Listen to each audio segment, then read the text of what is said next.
Would you like to win and achieve success at what you do? Welcome to the Winner's Ways podcast, where we create winners every day.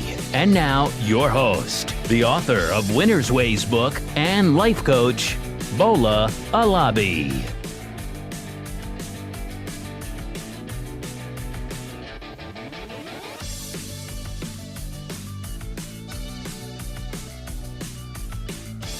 Hey everyone, welcome to another episode of the Winner's Ways podcast. This is where we talk about your career, your money, and we give you life motivation to excel. Today we have a guest with us. We have Chris Masiello, and together with Chris, today we are going to be talking about vision. We'll talk about change, and we will touch on mindfulness, because I know Chris is a mindful guy and he wants you guys to be mindful. Chris is an entrepreneur, author, and he is an empowerment leader. I'm sure you guys will benefit a lot from my conversation with Chris today. And without keeping you waiting any further, I'm going to bring in my guest, Chris. Hey, Chris, how are you? Good, Bo. Good to be with you and your community. Thanks for having me. Thank you very much for joining us. So can you please introduce yourself to my audience so that they can get to know you better? Oh, sure. Happy to. So Chris Masiello, and I'm from New England, New Hampshire specifically. And I've been in business entrepreneurship for about 40 years and do a wide variety of things. So we have several operating companies. We operate one of the largest commercial residential real estate brokerages in northern New England, New Hampshire, Maine, Vermont. We also operate finance entities and also private equity.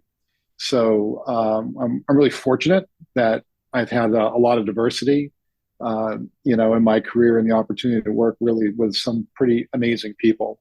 And anything that we share or we talk about is, really what I've learned from working with so many special people that have taught me a lot. And our organization is about north of $2 billion in sales and revenue. And then we also, as I said, operate a private equity investment company.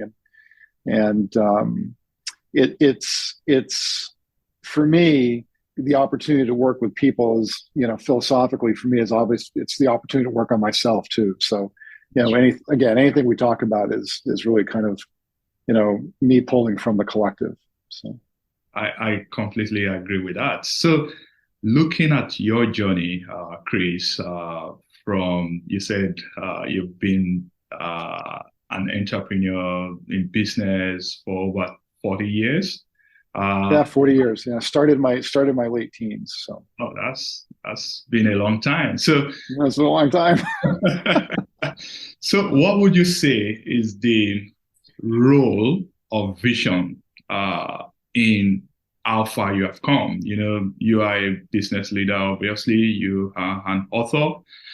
From everything you've accomplished, and you also spoke about your the equity company, the private equity company, as well as the residential company that you talked about. So what is the role of vision in getting you to where you are today, Chris? Yeah, it's a great question. And everybody handles their visioning differently. However, you need to have a vision. If you don't have a vision, you're going to fall victim to random circumstance, and so whatever your vision is and wherever you want to see yourself, you have to be able to develop that ability to project yourself into the future, into where you want to be. And I don't necessarily think it's a complicated process, but if you can set your vision for what you want to accomplish, and you can, and just sidebar to that, you can have multiple visions, for different things. And we operate a number of different operating companies, finance entities, title company, mortgage. We do all sorts of different things. And each one of them, has their own kind of vision. But as an entrepreneur, the question is like, where's your North Star? Like, where do you want to see yourself a year from now, 5 years from now, 10 years from now? Where do you want your family to be? Right? All these types of things. And I think what happens is that we get so busy, being, entrepreneurs and dads and spouses, and, for me, grandfather, and I'm very involved with my grandchildren, and it's easy to lose track of setting a vision and reminding yourself of it. Yeah, no, that's completely true. So, what is the role of goal setting in getting you to that vision that's of where you want to be? One of the things that when you're looking at setting goals or setting a vision for things is, we're all in a Western sense, right? We're all very kind of action orientated, but I started meditating years ago, and I think finding time to kind of reflect before you just launch into, I'm going to do these 10 things, right? I got, which of course we all have to make checklists and we all have to have goals and things like that. But really kind of ruminating on them a little bit before we just like launch into them. I think that's like really critical. And how do we feel about them? Right now, are we setting goals because are we setting, bullet? Are we setting goals because it's what people are expecting of me? Or are we setting goals because this is where my heart is? And I think so. Before we start launching into goal setting, what we want to do is like, well, where's my heart with this? Okay. And does this feel authentic to me? And am I doing this because it's what I want, or am I doing this because what it's expected of me? Am I doing this because this is what the industry thinks I should do?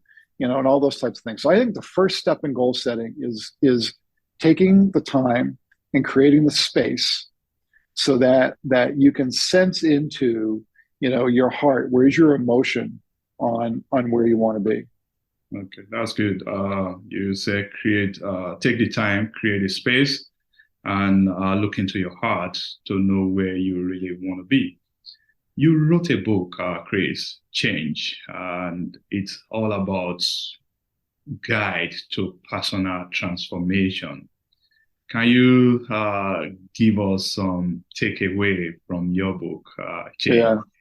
Thank you. Yeah, that was a lot of fun to write. And kind of the backstory to it is I started writing it before the pandemic, and the summer of 2019, and then I got my first manuscript back in February of 2020, and then of course the pandemic hit, and but I was able to use a lot of that manuscript in guiding our organizations, because we have multiple organizations, and our leadership teams through what is really an unprecedented period of time for change. And we're also able to use the parts of the manuscript for coaching some other teams, both nationally and internationally. I got asked to do some coaching, and I was able to use a lot of the material from that.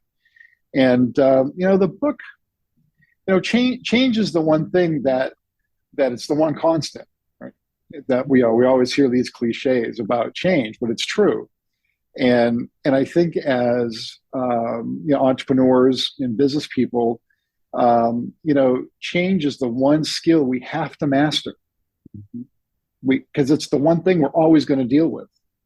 And so for me, I think one of the career lessons that I've had over the years is being able to change with environments and anticipate things like a little bit before they're going to happen, and kind of be open to it. So the whole premise of the book, it could be applied both personally and for business, because it's kind of one and the same, right? No matter where you go, there you are.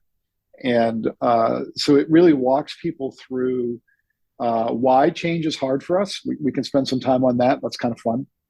Why change is hard, gets into visioning, and then setting up specific change strategies. Okay. So yeah, I do agree.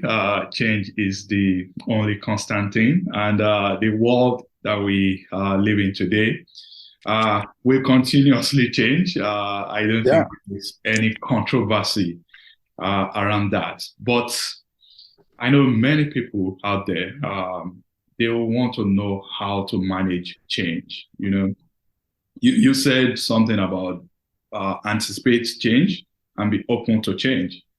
Are there other tips that you can share with us, especially around how to manage change? So I think for first bullet to understand that we all come here pretty much wired the same, that we have a resistance to change. It's really kind of the human condition. And so like we all come by it naturally. So like there's no reason to judge ourselves for being resistant to change. And that's one of the first things we address in the book, right? Is getting people to understand that like there's nothing wrong with you. The fact that you don't like change makes you perfectly normal. Yeah, And right. And but we come by it naturally because in our prior human history where our environments were a little more treacherous, saber-toothed tigers and whatever else was chasing us around, or lack of food, or whatever it could be, whatever the times were. Change typically presented to us, again, however far back you want to go, but change presented to us that there was danger, and so over millennia, we've just come to understand that change necessarily didn't mean that good things were coming. yeah. And so, but now we're in a different environment, Mm-hmm. and we don't have things running around wanting to eat us, and marauding people, going through villages and things like that. Like we don't have that. And so we have this opportunity now to stop scanning for threats first and start scanning for opportunity first. So, the way we're kind of naturally wired because of our fight or flight instincts is that we scan for threat first, opportunity second. But we have the ability to kind of rewire, and we can talk a little bit about that too. How do we rewire our thinking so that we're scanning for opportunity first, threat second? And that's a big shift. And so people are resistant to change because historically, change, would typically mean that maybe something not so pleasant is on the horizon. But the reality of it is that if not for change, we would not be, just take us as an individual. If I did not go through change, I would not be where I am today. That's right. And wherever I want to go in the future will require change. That's right. So why not? So let's figure out how to make this work for us. Yes. So yeah, I like the way you put it. Instead of us viewing change as a threat, if we start exploring opportunities in those changes, we are going to gain a different perspective, and that will help us to anticipate, embrace, and be open to change better. So I like that. You have this Mindful Monday series. What is it all about? Because I don't know if I'm sure you know this. As a matter of fact, most people, they are happier on weekends, maybe Friday. Thank God it's Friday. Right. Monday, for most people, they dread Monday because, of course, Monday is a day to go back to work. And many people, they are not doing what they enjoy. So having this Mindful Monday, I think it's something about Monday, how we can embrace Monday. But I want to hear from you. What is Mindful Monday all about? Yeah, well, thank you. Thank you for asking. So again, it kind of came as part of what we were doing within our organization to help people find their way through the pandemic. It was a time of change, of course, fear. And so we started the Mindful Monday program. It's something that I do.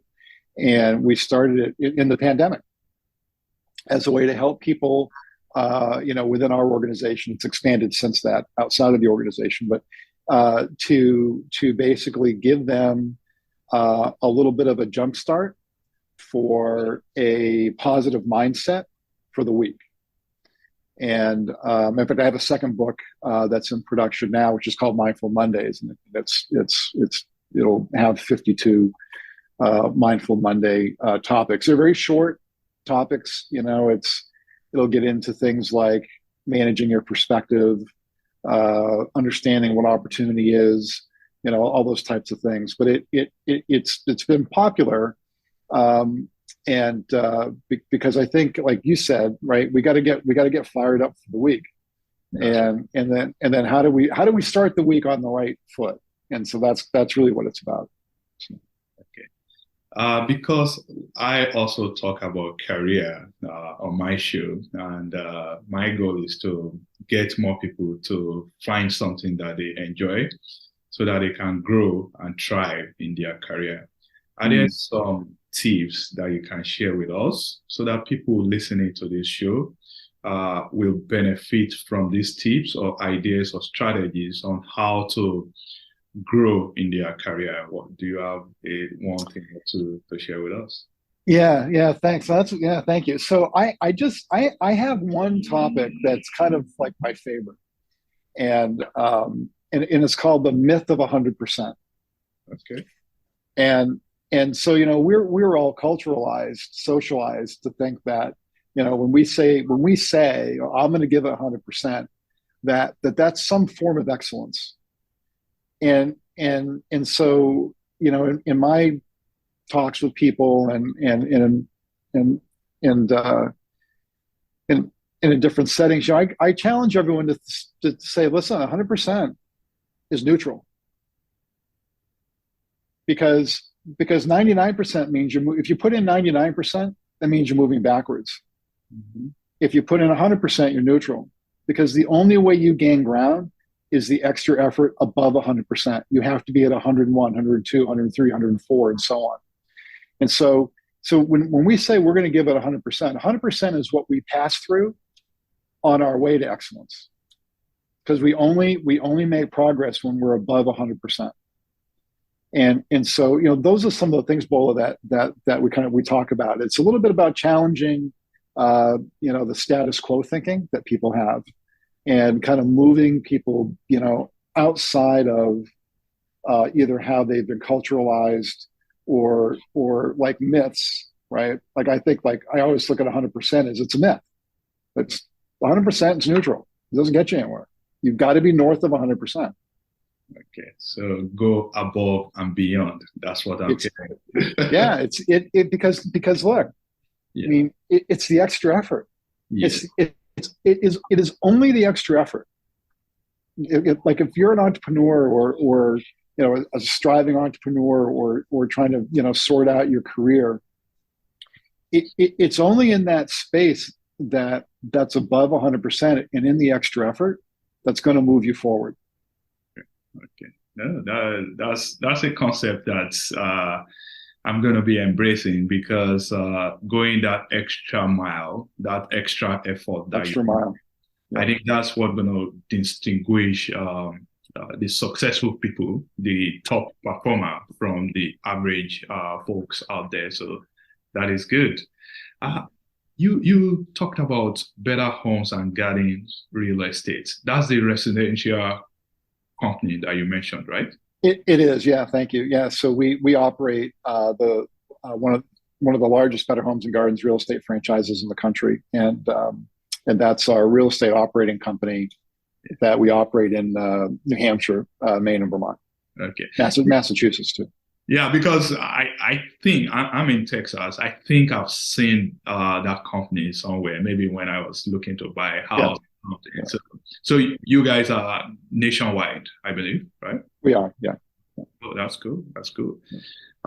So let's go to rapid fire question section. Chris, what motivates you in your career? Thanks, Bola. That's a good question. What motivates me the most is leaving things better than the way I found them. Leaving them better. Okay, I like that. So, what has been the greatest career lesson that you have learned, Chris? Managing change. Managing change. Managing change successfully, and actually taking the people, in our organization and basically co-creating solutions to change as it occurs. Okay.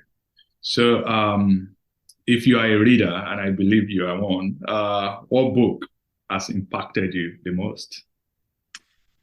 So there's a book called Leadership Lessons from the Civil War, and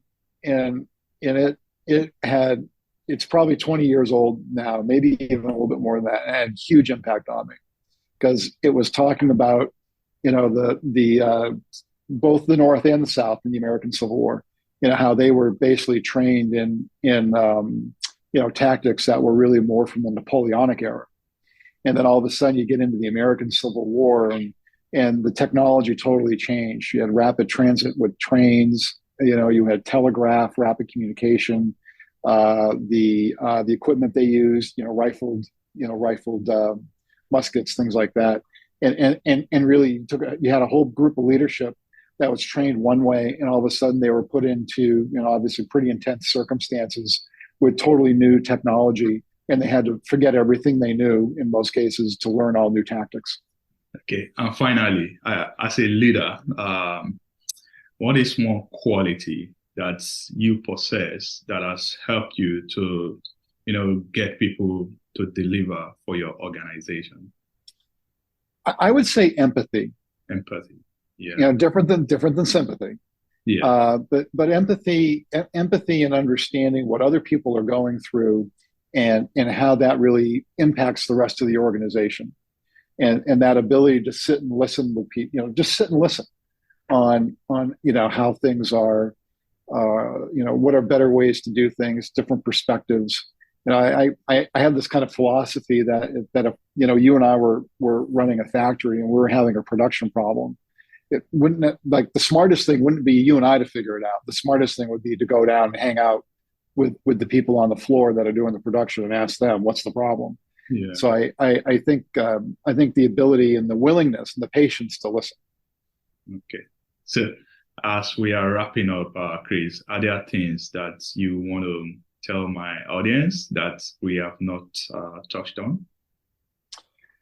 Well, I guess I would go back to change and just kind of encourage people to be mindful of their own thinking. So when we become resistant to things, what we resist is really what we're being called to know more about. And so I would be an advocate of, when you're resisting something, be really curious as to why. Like, don't just accept your own resistance. Like, start asking questions like, why am I resisting this? Like, why does it why does this bother me? And I think in that curiosity, you're going to find out a lot about yourself, and that'll help you grow and expand, your personal power. That's good. You are an empowerment leader. I love motivating people. So maybe in 2 minutes, if you don't mind, what can you tell my audience to motivate them that first, maybe about change, maybe about long-term vision, maybe about anything that can transform their life? Because again, your book is about transformation, right? So I want you to motivate my audience to get ready for this transformation in this new year. Well, okay, great.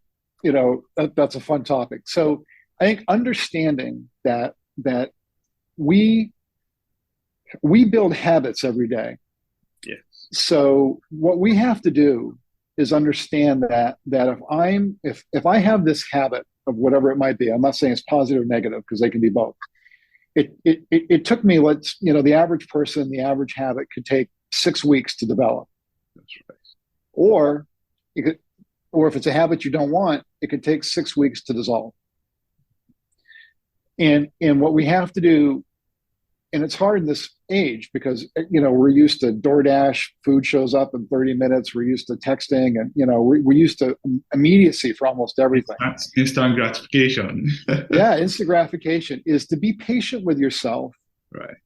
when you're trying to build new habits, okay, and one of the strategies that I encourage people to deploy is, let's say you want to develop a habit and to change something, then take 6 weeks as a marker, and lay it out, lay every day, do a checkbox every day, because it's going to take you 6 weeks, more or less, depending on who you are, right? Right. But it's going to take you 6 weeks to get to where you want to go, and be patient with yourself and understand it's going to take you that much time. And so I think having more awareness about how we are wired, and so understanding that if I'm doing something, and it's something, let's say I want to develop a new habit, let's say it's going to the gym. Well, it's going to take you a month or two to get into that rhythm and to get into that routine, and it's okay for it to take that long. But you've got to be patient with yourself, and you've got to give yourself the time to develop new synaptic connections. That's why that term, how we got to rewire our brains. Well, that's what it means when we say rewiring. We're actually literally building new neural connections around whatever this new thing is we want to do. Or we have to dissolve the neural connections, okay, for the thing that I want to stop doing. But either way, it's going to take me 6 weeks to build it, or it's going to take me 6 weeks to dissolve it. And be deliberate about that. Understand that it's going to take that long. And if you got to take, if you got to do like on your calendar or on your Outlook, mark it off on every on every day, then do that. That's fine. But be patient with yourself, because that's the only way you're really going to build the habits of both personal, financial, and career success. Okay, I love that. So what I heard right there is that change takes time. You have to be patient with yourself. You have to stay persistent. You have to be deliberate and be intentional before you can see any meaningful results. Thank you very much, Chris, for sharing that with us. Finally, your book, Change, Short and Simple, your guide to personal transformation. Where can we find it? You can find it on Amazon and Barnes & Noble. Amazon and Barnes & Noble. So where can my audience find you so that they can connect with you and continue to have that engagement with you? Yeah. Thank you for asking. They can just go to chrismasiello.com. chrismasiello.com. All right. Thank you very much for coming on the show today. We have come to the end of it today. Thank you. We appreciate your time, Chris. Yeah, thank you, Paul. It's great to be with you and your community. All right. This episode of Winners Ways podcast has come to a close. We hope you enjoy and learn something from today's show. We want you to win and excel in all areas of your life, and we regularly explore and share information with our listeners to empower them to win. Be sure to subscribe to our podcast for more tips and strategies to help you find the success that you've always dreamt of. And don't forget to rate and review so that we can continue to bring you more podcast episodes to empower you. We will love to have you again next week. Now, keep winning.